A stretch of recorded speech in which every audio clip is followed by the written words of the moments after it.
Бірде-бір заңды оқыған жоқсыз ба? Қайырлы таң қазақ елі. Кешеден бері әлеуметтік желіде қоғамда Ашаматай мен Тамара Сараның құрылтайға үміткер ретінде тіркелуі қызу талқыланып жатыр. Олардан олар кімсін жатқан жоқ. Бірақ Ақназаровтың өзінің парламент депутаты болып, аузынан авария болып сөйлеген сөзінен кейін қоғам заң шығаратын органда әншілердің, блогерлердің, спортсмендердің болуына қарсы ойын жеткізген сияқты еді.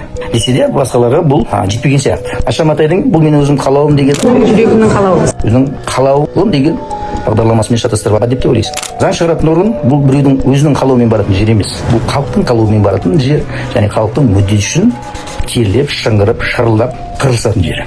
Содан кейін Ашаматайдың мен заңның бәрін оқып шықтым дегеніне таң қалдым. Осы кейбір әншілер, сонша тағы бір блогер бар. Блогер болып заңгерлерге тиісетін, егер заң деп.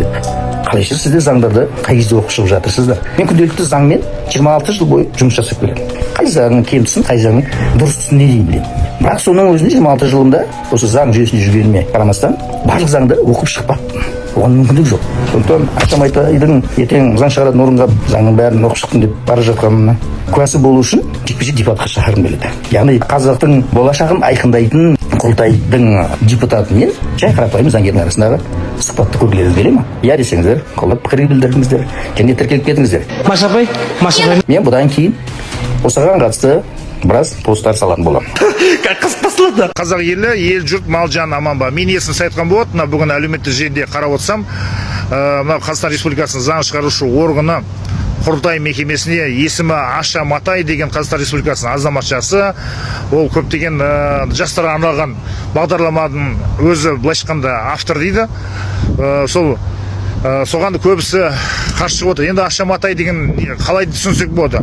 Себебі бұл Найман Қазақстанның өзі шежіресінде, орта жүзінде Найман елінің ішінде Матай деген ру бар. Сол Матай деген руды өзінің төл құжатында Матай деп жазып қойған екен, фамилия орнына. Өте дұрыс бұл себебі. Бұл не үшін айтып отырмын? Себебі Иранда кезінде ашаршылықтан, геноцидтен біздің 150 мың қазағымыз қазір Иранда тұрады екен. Сол жақта Иранда парсы, күрді тектестердің арасында ассимиляция жүріп кетпес үшін сондағы 150 мың қазақ төл құжат паспортында фамилия орнында руын жазып қойған екен. Шеркеш, Беріш, Табын, Тама, Киші, Адай деп жазып қойған екен. Себебі ол фамилия орнына руын жазып қойса, бұл үлкен жауапкершілік. Сол өзінің тектігін сақтап қалу үшін, сол жерде өзгелерге кет қалмас үшін қыздарын үлкен бұл жауапкершілік, ол іс әрекетіне, тектілікке, бір жаман тірлік, бір ұят тірлік істеп қоймас үшін ол үлкен жүк арқылы алып жүреді, ол фамилия алып жүретін болса, ал фамилиясына руын жазып қойса. Ал енді мен түсінетінім, егер де Қазақстан Республикасында осы Найман елінің ішінде фамилиясы Матай, бір есімі жаңағыдай көп қой, бір профессор болсын, ғылым докторы болсын, сол фамилиясы Матай деп тұрған тұрса, мен сол кезде сол профессор Матай деген фамилиясы жазып тұрған адам таңдайтын едім. Себебі мен бар ғой деп. Ал енді бұл қыз біздің Қазақстанда алғашқы рет үлкен бір фамилия орнына руын жазып қойып, үлкен жауапкершілікті ертең сол құрылтайда заң шығарушы органда жастарды қолдайтын, өзіміздің еліміздің мүддесі үшін жұмыс жасайтын болса, міне Матай руының қызы құрылтайда отырып, осындай үлкен қазақ халқына көмек жасады деп. Енді мен жаңа айтып отырмын ғой, мысалы қараңыздаршы, парламентте негізі профессор ғылым докторлар отыру керек. Мысалы медицина ғылым докторы отыратын болса, ол ертең денсаулық министрлігіне сен өтірік дәріні кіргізбе, мен өйткені медицина ғылым докторы мен білемін деп, оған үлкен дау көтереді. Мысалы инженер технологтар болсын, немесе IT мамандар, ғылым докторлар болсын, солар баратын болса, біздің Қазақстан Республикасында жемқорлардың жүйесіне, былайша айтқанда жемқорлық тәуекелдің алдын алып отыратын еді. Сол себептен Ашаматайды қолдаңыздар, бүкіл қазақтар көрсіндер, бүкіл бәрі білу керек. Не үшін оның фамилиясы Матай? Себебі Қазақстанда Найман ішінде Матай деген төл құжатында руын жазып қойған. Бұл былайша айтқанда үлгі ретінде барсын деп ойлаймын. Сау болыңыздар, бауыр біткен ұрпағым болсын. Қойдың ба деп едім. Қоям осы, енді ештеңе айтпаймын осы деп үкіметке. Вообще жамандамаймын да, мақтамаймын да, ештеңе етпеймін деп ойлап едім.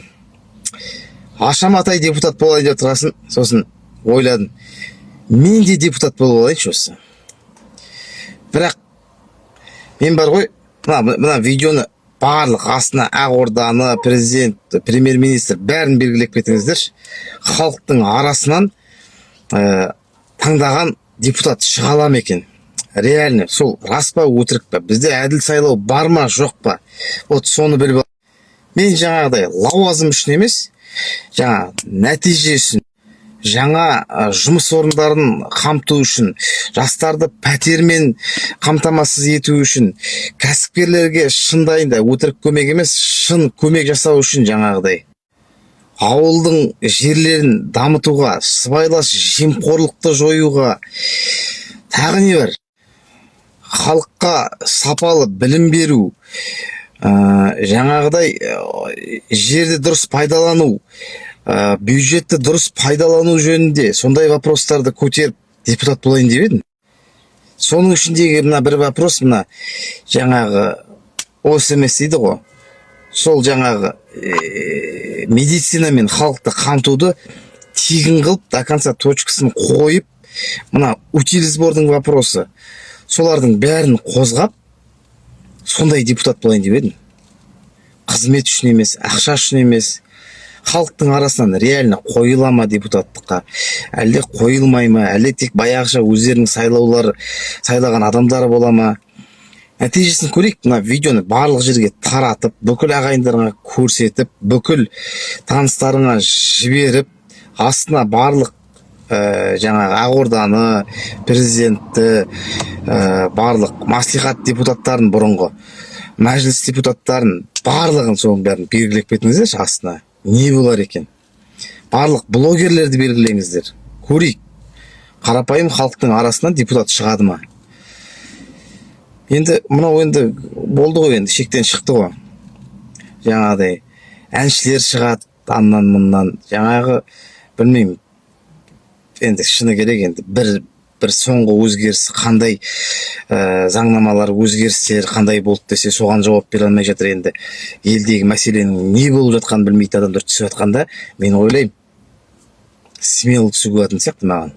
Аша Матай депутат болды делік. Мысалы, құрылтайда отыр делік. Ол кісіге қандай мәселе көтеріңіз деп ұсыныс жасар едіңіз?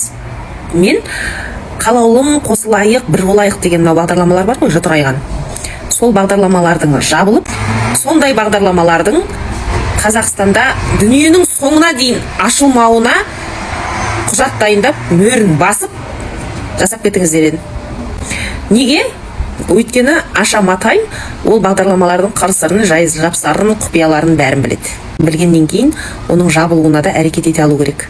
Шынымен азамат ретінде өскен болса, шынымен ұлтқа қызмет ететін деңгейге жеткен болса, соны жасау керек. Ол кісі оны ақша үшін жүргізді. Ар ождан деген нәрсе ойлаған жоқ. Қарт ата әжелеріміз немере бағудың орнына 3-4 сағат соны телміріп қарап отырады деген ойдан ол қысылған жоқ. Оны мазалаған жоқ ол нәрсе.